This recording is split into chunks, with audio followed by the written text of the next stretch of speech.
सरल सुध उपरे गोटे प्रश्न समाधान करवा कौन रही प्रश्न पढ़ा बुझा और समाधान करवा कौन रही देख जड़े कृषक बैंक रु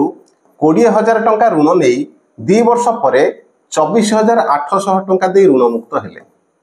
तेबे से बैंक रु केते शतकड़ा सुध हार रे करज करथिले। प्रश्न अनुसार ये आमको कौन निर्णय करिवार अछि सुधर हार आमको निर्णय करिवार अछि तेणु सुधर हार आम निर्णय करिया पे आम पाखे सूत्र रही कौन सुध गुणनता सहित करवा 100 एवं हरिवा कौन मूलधन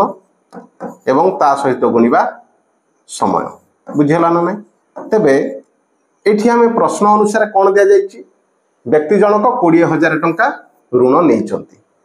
किंतु सुझिचंती केते 24,800 कहीं सुझिले कारण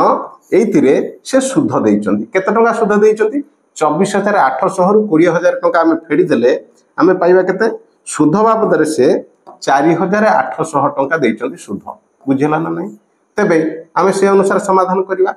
तेबे सुधर हार बाहर करिया पई हेले आम कोन करवा वर्तमान सुध बाबद को आम पाइले केते 4,800 टंका एवं ता सहित गुणिबा 100 एवं मूलधन केते अछि मूलधन अछि 20,000 हाँ ना नहीं तेबे 20,000 एवं आ सहित गुणन करवा केते समय समय केते दे जाइछि 2 वर्ष तेणु 2 गुणी देले बुझिला ना नहीं। वर्तमान याकू केवल कैंसिल करवा कैंसिल केमिति करवा देख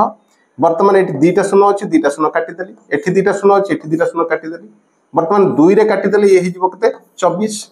पुणी 2 रे काटी देले आमे पाइबा 12 तेबे सुधर हार केते हला 12 शतकड़ा बुझेला ना नहीं। तेबे ऑप्शन सी रे होची तार उत्तर जदि समाधान टी भलो लागिला एवं शिखिबा पाई मिलला तेबे लाइक शेयर कमेंट करवा एवं सब्सक्राइब भी करवा। Thanks for watching.